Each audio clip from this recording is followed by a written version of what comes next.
বন্ধু ঢাকা থেকে আসলাম, গ্রামের পরিবেশটা খুব ভালোই লাগতেছে। হ্যাঁ ভালো লাগতেছে, কেদামাটি কাঁচা রোড এই তো একদম ভালো লাগে না।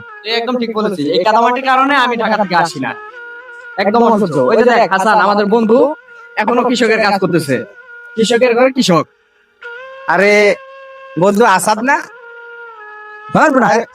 স্বপন না? গায়ে ময়লা টয়লা নিয়ে হাত দিস না বেটা। আরে বন্ধু আজকে আমি কৃষক দেখে তোর নিন্দাইতেছস। আজকে কৃষক আমি, তাই তোদের মুখে ভাত উঠতেছে। এই কৃষকের কারণে তোদের মুখে খাবার জুটে। এই কৃষকের কারণে আজকে তোরা বড় বড় দালান কোঠায় লেখাপড়া করে মানুষ হয়েছিস।